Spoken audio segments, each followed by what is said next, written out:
Está em Colossenses, aos Colossenses, do capítulo 3, versículo 1. E nós temos bastante texto para ler hoje.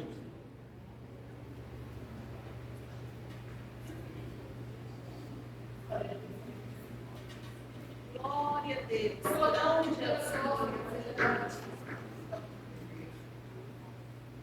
a Deus. Portanto, se já ressuscitaste com Cristo, buscai as coisas que são de cima, onde Cristo está assentado à destra de Deus. Colocou Deus no meu coração o tema da mensagem desta noite, a seguinte expressão: buscai as coisas que são de cima. Glórias a Deus. Algumas versões vai dizer lá do alto. Pode ser que alguém confunda um pouco aí, mas o texto é o mesmo. Mas na sequência, o apóstolo Paulo diz assim: pensai nas coisas que são de cima, e não nas que são da terra, porque já estáis mortos, e a vossa vida está escondida em Deus. Quando Cristo, que é a nossa vida, se manifestar, então vós vos manifestareis com Ele em glória. Mortificai, pois, os vossos membros que estão sobre a terra: a prostituição, a impureza, o apetite desordenado, a vil concupiscência e a avareza, que é idolatria, pelas quais vem a ira de Deus sobre os filhos da desobediência, nas quais também em outro tempo andaste, quando vivíeis nelas, mas agora despojai-vos também de tudo: da ira, cólera, malícia, maledicência, das palavras torpes de vossa boca. Não mintais uns aos outros, porque já vos despistes do velho homem com seus feitos, e vós vestistes do novo, que se renova para o conhecimento, segundo a imagem daquele que o criou, onde não há grego nem judeu, circuncisão nem incircuncisão, bárbaro, cita, servo ou livre, mas Cristo é tudo em todos. Revestidos, pois, como eleitos de Deus, santos e amados, de entranhas de misericórdia e de benignidade, humildade, mansidão, longanimidade, suportando-vos uns aos outros e perdoando-vos uns aos outros. Se alguém tiver queixa contra o irmão, assim como Cristo vos perdoou, assim fazeis vós também. E sobre tudo isto, revesti-vos da caridade, que é o vínculo da perfeição, e a paz de Deus, para a qual também fostes chamados em corpo, domine em vossos corações, e sede agradecidos. É só até aqui que eu vou ler por enquanto. Meus irmãos, o tema que nos está proposto é este: portanto, se já ressuscitaste com Cristo, buscai as coisas que são de cima. Como o apóstolo Paulo diz, portanto, essa é uma palavra de ligação, soma, continuidade, contexto.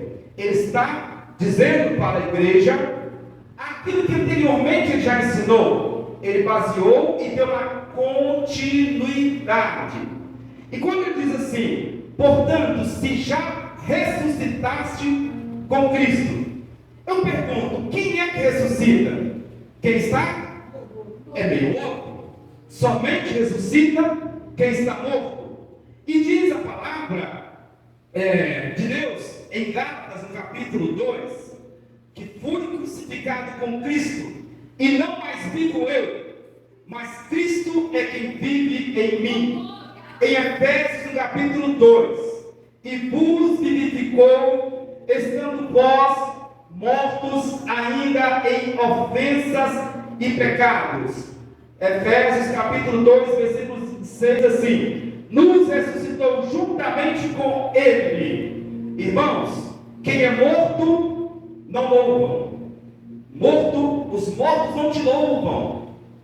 Quem está morto não louva. Quem está morto não tem vida. É óbvio. Quem está morto não pode adorar a Deus. Quem está morto, tá certo? Está no estado que não tem ação. Eu fico observando quando há um homicídio no bairro. A polícia chega, cerca o local, o perito vem, o médico vem, detecta o óbvio, o perito vem e dá o laudo. Está morto. Vai para o ML e está morto. Acabou. Mas nós estávamos mortos em nossos delitos e pecados.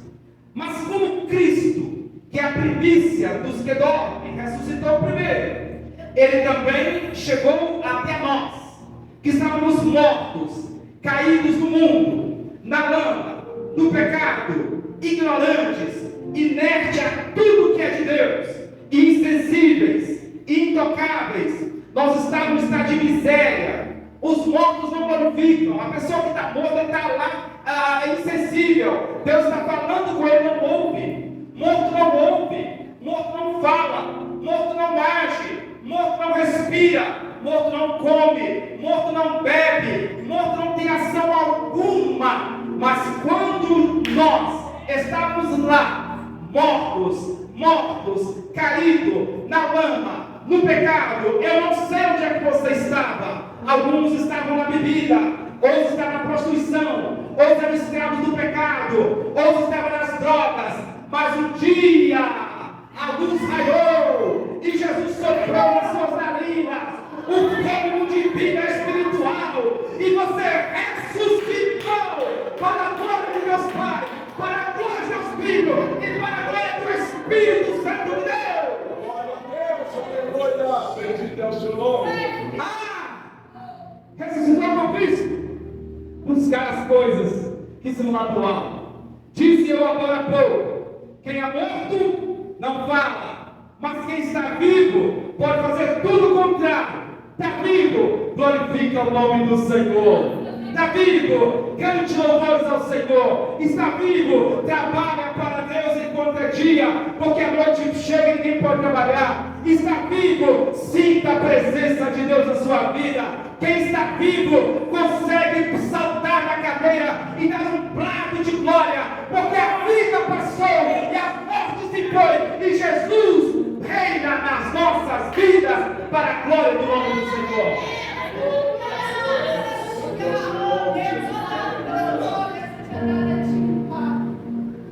Oh, glória. Atos dos Apóstolos, capítulo 2, e o versículo 42.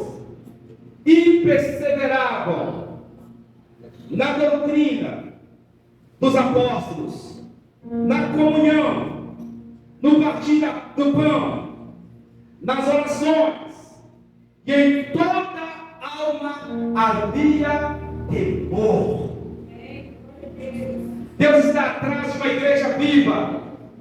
Deus quer despertar nos dias atuais uma igreja acesa, uma igreja que tem comunhão, uma igreja que tem oração, uma igreja que tem temor. Vivemos dias, nós estamos falando de avivamento verdadeiro, de vida após a morte, de ressurreição em Cristo. Portanto, se já ressuscitasses com Cristo, buscar as coisas que são lá do alto. Deixa eu falar para vocês. Vivemos uma época em que os congressos são irrisórios, em que os congressos de jovens são em lugares espetaculares. As pessoas estão buscando as coisas da terra. Hedonismo é a busca do prazer momentâneo. As pessoas só querem aquilo que lhes apraz, aquilo que traz prazer momentâneo. É oba-oba, é tanto movimento para lá, é movimento para cá. Mas, querido irmão, nesta noite eu quero exortar a igreja a uma coisa. Eu me lembro, e alguém me chama de saudosista, que quando eu tempo jovem, a congresso de mocidade da igreja, congresso de oração, no congresso de oração, os irmãos colocavam uma caixinha, uma PR500, lá na cozinha, para repetir o som para os irmãos lá. E o fogo caía aqui e caía lá também. Estava cortando cebola, os olhos ardiam, saíam lágrimas, mas o fogo caía lá. Congresso de mocidade. Quantas vezes saíram da igreja? Eu discuti isso hoje de manhã com a minha esposa. Quantas vezes eu vi jovens sair da igreja carregados nos braços, porque se entregou de uma forma tal nas mãos do Senhor, e o poder de Deus dominar a sua vida. Alguém chamava de meninice, alguém me chama de saudosista, mas sou sim. Eu tenho saudade de ver uma igreja cheia do Espírito Santo, porque é movimento para lá, é movimento para cá, mas Deus está à procura de verdadeiros adoradores que adoram ao Pai em espírito e em verdade e se entregam nas mãos do Senhor e seja cheio do Espírito Santo.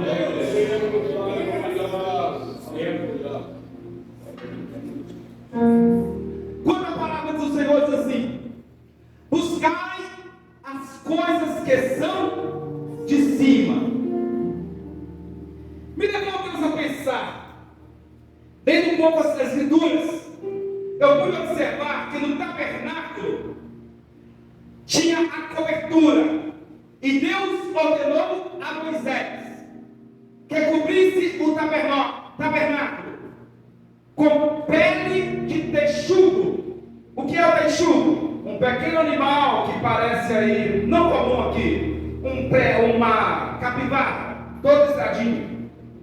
Pele de texugo, lã das ovelhas, linho, couro bruto, eram costurados com maciço, com argolas ou colchetes de ouro. No teto do tabernáculo haviam vários desenhos de querubins, e era um lugar tão lindo e maravilhoso que quando os judeus entravam no tabernáculo, eles não preocupavam com o chão, mas eles entravam olhando para cima, admirando os querubins. É claro, irmãos, que tudo ali é simbólico. Hoje nós não olhamos mais caçando querubins, nós não olhamos mais caçando serafins, mas nós olhamos para Jesus, que é o autor e consumador da nossa fé. Lá no livro de Hebreus, no capítulo 10, versículo 19, diz o escritor aos Hebreus: temos, pois, irmãos, ousadia para entrar no santuário de Deus, pelo novo e vivo caminho, pelo sangue de Jesus, pelo véu que foi rasgado, a sua carne, o véu rasgou de alto a baixo, e nós podemos entrar ao santuário de Deus, lá no teto do santuário de Deus. Não tem mais pé de texugo, não tem mais pé de cabra, não tem mais couro de cabra, mas tem Cristo Jesus assentado à destra de Deus. Você pode entrar no santo.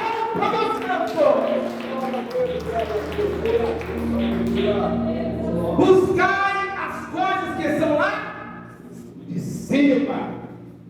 Evangelho de João, capítulo 3, por favor, e 34. Capítulo 3, e versículo 34. Antes, porém, a Bíblia Sagrada diz assim: ninguém subiu ao céu, a não ser o que de lá desceu. E quem é que desceu do céu? Eita glória! Porque aquele que Deus enviou fala as palavras de Deus. Pois Deus não lhe dá o Espírito por medida. E quando chega no versículo de número versículo 3, 17, capítulo 3, versículo 17, por favor, coloca para nós aqui: quem é que desceu do céu? Porque Deus enviou o seu Filho ao mundo, não para que condenasse o mundo, mas que o mundo fosse salvo por ele. Por favor, qual é o 14? 3 e 14. E como Moisés levantou a serpente do deserto, assim importa que o Filho do Homem seja levantado, para que todo aquele que nele crê não pereça, não pereça, não pereça, mas tenha a vida eterna. Buscai as coisas que são lá do alto, lá de cima. A primeira delas que eu sugiro você buscar, aquele que de lá desceu, a Jesus de Nazaré. A Jesus de Nazaré. E quando ele chegou aqui nessa terra, algumas pessoas acharam guarida, acharam graça diante dele.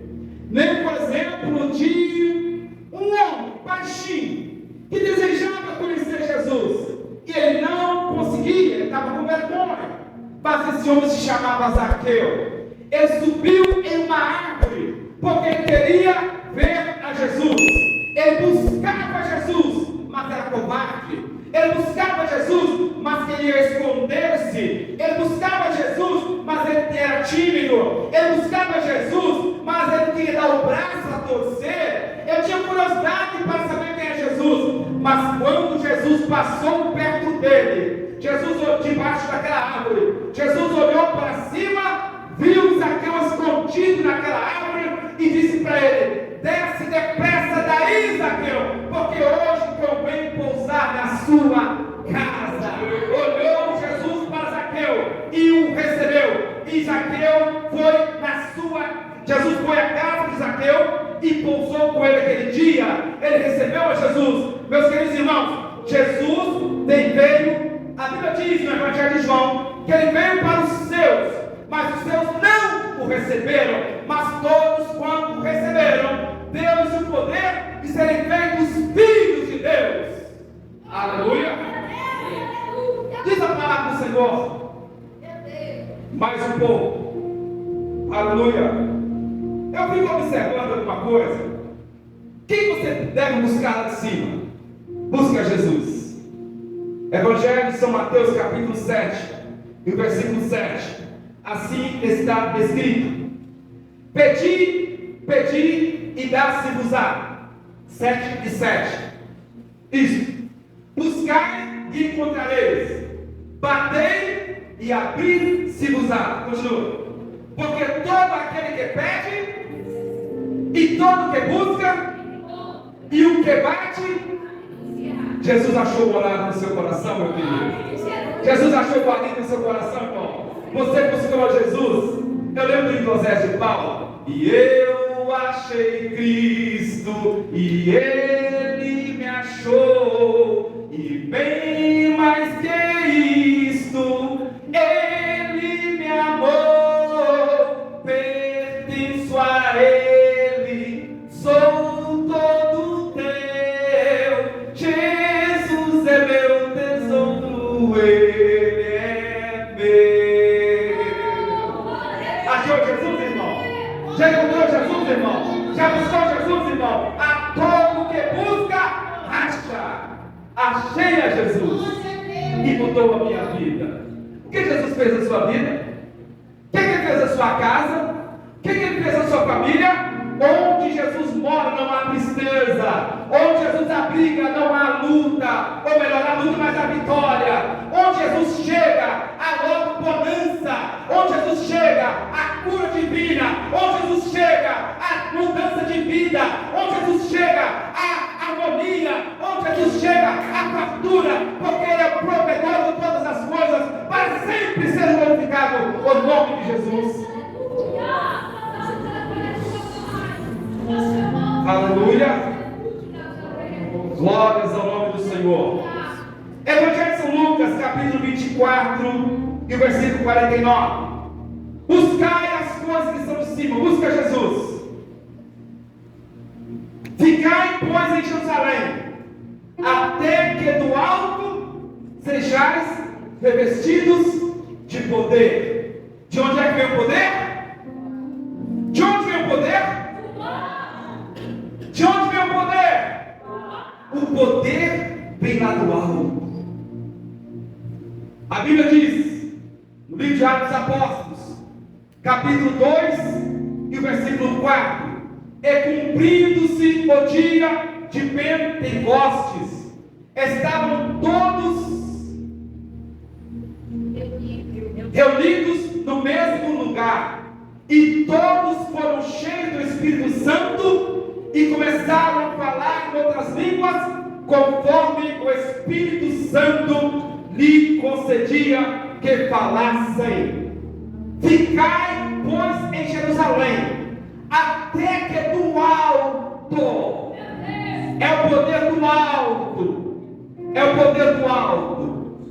Estamos vivendo uma época que tem muito povo estranho por aí. É uma tal de revelação, é uma atrás da outra assim, é umas línguas estranhas, abram aspas, estranhas, que a gente não entende o que é aquilo, sabe? Estamos vendo uma época de povo estranho no altar do Senhor. Estamos vendo tanta confusão acontecendo. Eu não sei o que está acontecendo nos dias atuais. Igrejas frias, vidas vazias. Eles estão promovendo show de luzes. Eu não tenho nada contra cores, mas a igreja da parede preta, da parede rosa, da parede da luz não sei o que lá, luz não sei o que lá, é aí tanta coisa que se inventa. Irmãos, não tem invenção alguma. Uma igreja, para ser cheia do Espírito Santo, ela só tem uma receita: é ficar em Jerusalém até que do alto seja revestido o poder de Deus. Não tem que inventar modismo, não. Não tem que colocar a luz para piscar aqui, som dali, som lá. O som que vai abalar essa igreja é dois joelhos no chão. O que transforma vidas é vida no altar. O que transforma vidas é comunhão com Deus. Já tem ministérios por aí que contratam coaches. Já tem ministérios que contratam empresas para fazer a liturgia cristã. Meus queridos irmãos, quando eu olho para Atos dos Apóstolos, eu disse agora há pouco aqui, e permaneciam na comunhão, no partir do pão e nas orações, e em toda alma havia temor. O que faz a igreja ser cheia do Espírito Santo é doutrina, é comunhão, é oração, é temor de Deus, e o fogo do céu desce nesse lugar.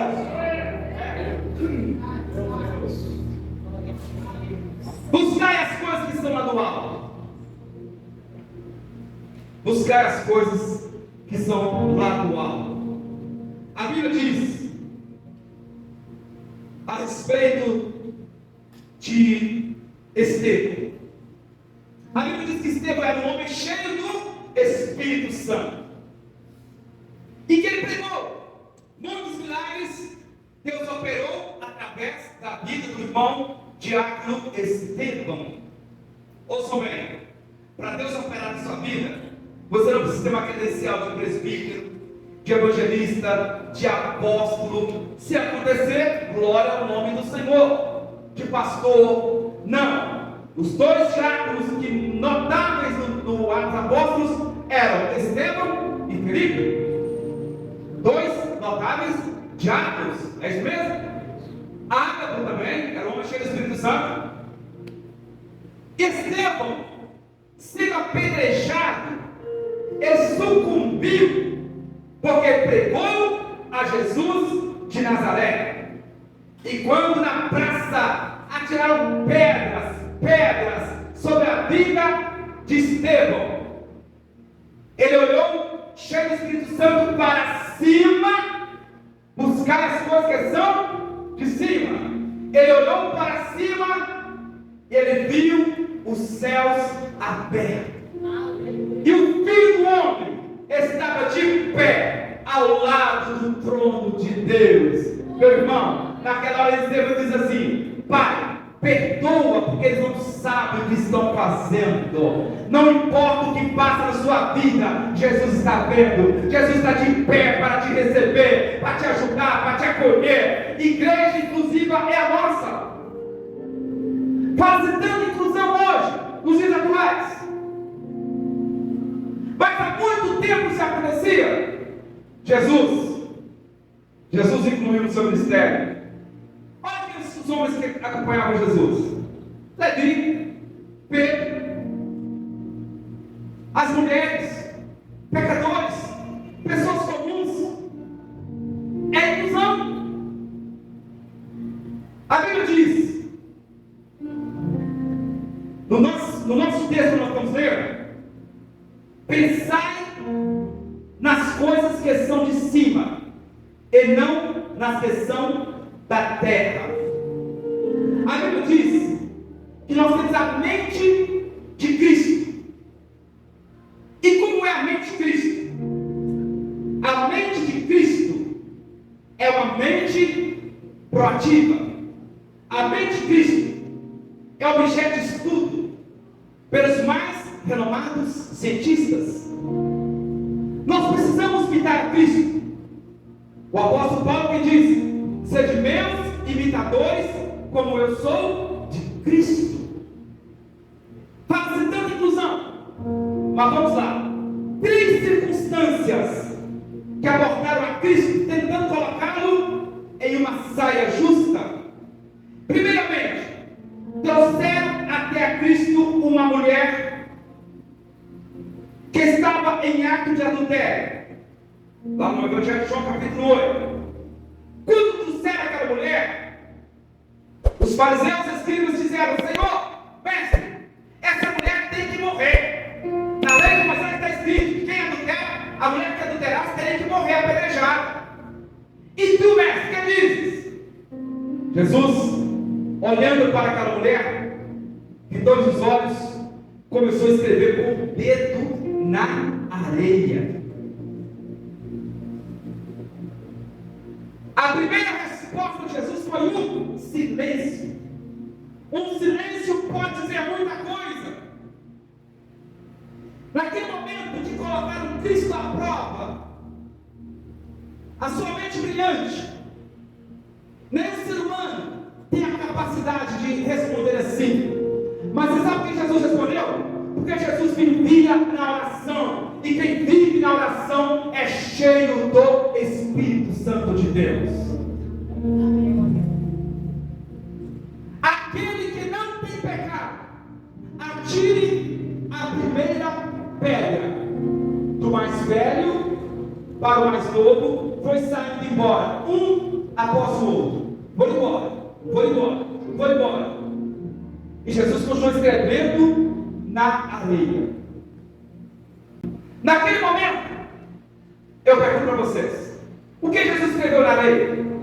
Eu não sei, a história registrou. Talvez ele escrevia os pecados daqueles que estavam lhe acusando. Mas quando Jesus olhou para aquela mulher e respondeu: onde estão os teus acusadores? Se ninguém te condena, eu também não te condeno. Vai e não peques mais. Perdão. Jesus tem perdão para dar. Jesus tem perdão para oferecer. Jesus tem vida para oferecer. Eu fico imaginando a alma daquela mulher naquela hora. A prisão daquela mulher foi apreendida, levada, carregada, coagida a ir até Jesus. Sabia que ia morrer. Ela tinha certeza que ela morreria.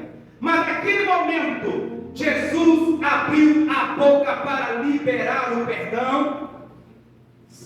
Portanto, se já ressuscitasse com Cristo, buscai as coisas que são lá de cima, onde Cristo está assentado à destra de Deus. Pensai nas coisas que são de cima, e não nas que são da terra, porque já estáis mortos, e a vossa vida está escondida em Deus. Mente de Cristo. Nós temos que aprender com Cristo a perdoar. É muito fácil apontar o dedo para o erro de alguém. É muito fácil caluniar, maldizer, maltratar. Mas nós temos que amar como Cristo amou, perdoar como Cristo perdoou. Nós temos a identidade de Cristo. Nós temos que seguir o seu exemplo. Nós temos que buscar dele a graça, o poder, o perdão, a sabedoria que Deus tem para dar aos seus filhos.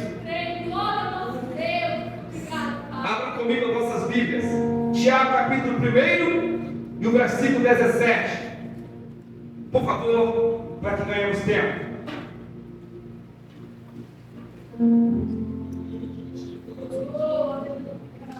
Toda boa dádiva, todo dom perfeito vem do alto, descendo o Pai das luzes, em que não há mudança nem sombra de variação. O que vem do alto? Vem Jesus. O que vem do alto? Vem o Espírito Santo. O que vem do alto? Toda boa dádiva e todo dom perfeito. Querido irmão, você quer ser aquela pessoa abençoada? Quer ser a pessoa próspera? Quer ser aquele crente proativo? Cadê o dom que Deus te deu? Cadê as dádivas? A dádiva é presente. E o maior presente que Deus nos deu é a nossa salvação. Cadê os dons que Deus te deu? Tem todo o perfeito dom vem do alto. Cadê os dons que Deus te deu? Tem muita gente com os dons escondidos, com os dons retidos, com os dons aprisionados. Não enterra o dom que Deus te deu. Coloca-o para o exercício da obra do Senhor, porque um dia você vai prestar conta diante de Deus. Toda boa dádiva vem de Deus, todo dom vem de Deus. Vivemos uma época, irmãos, em que as pessoas só querem buscar proveito próprio, pensar nas coisas que são de cima e não nas terrenas. Quando eu estava preparando essa mensagem, Deus começou a trabalhar na minha vida algumas decisões pessoais. Se a palavra de Deus não fizer efeito em nós, de nada faz sentido pregar. Eu preciso tomar uma posição diante de Deus. Eu digo para a igreja, nós precisamos tomar uma posição diante de Deus. A palavra de Deus faz efeito na nossa vida e nos faz tomar um novo rumo. Buscai as coisas do alto. Quanto tempo você passa na frente da televisão? Eu não sei. Quantas horas passei na frente do celular? Quanto tempo nós passamos cuidando de interesses próprios? Quanto tempo nós passamos buscando trabalho? Trabalhamos muito. A circunstância nos impõe. Eu estava vendo essa semana um pregador dizer sobre Salomão. Salomão, no final da sua vida, ele olhou para trás e disse: vaidade, tudo é vaidade. Que adianta o homem correr atrás do vento? Quantos nós estamos correndo atrás do vento? Corre para ajudar a riqueza. Pastor, lembra que na abertura do culto? Quantos nós trabalhamos feito louco e não temos tempo para aquilo que importa, e não temos tempo para a família, não temos tempo para os amigos, não temos tempo para o vizinho, não temos tempo para a obra do Senhor. Vidas estão morrendo, vidas estão descendo a cova, sem conhecer a Deus, e a responsabilidade que pesa sobre nós. Pensamos nas coisas que estão lá do alto, e não nas que são da terra. E para finalizar, para buscarmos Apocalipse capítulo 21, versículo 10, nós temos que buscar o que está em cima, buscar as coisas que vêm lá do alto. E levou meu espírito a um grande monte e mostrou-me a grande cidade, a santa Jerusalém, que descia do céu. Portanto, meus irmãos, se já ressuscitaste com Cristo, buscai as coisas que são lá de cima, onde Cristo está sentado à destra de Deus. Glória a Deus. Eu finalizo agora fazendo uma pergunta para você. O que adianta correr tanto e perder a sua salvação? O que adianta correr tanto e perder os seus filhos? O que adianta correr tanto e não herdar o céu? O que adianta envolver com tantas coisas da terra ouvimos o som da trombeta. O que adianta correr feito um louco para um lado e para o outro e perder o foco que é Cristo Jesus? Eu convido a igreja para colocar de pé. Você tem louvor? Tem louvor? Vamos cantar junto esse dia, nessa noite. Nós precisamos aprender com Jesus. Vamos colocar de pé, vamos cantar esse louvor. Louvor antigo, mas ele nos ensina muito, sabe, a não perdermos o foco, a olhar para as coisas que são lá do alto, as coisas que são lá de cima.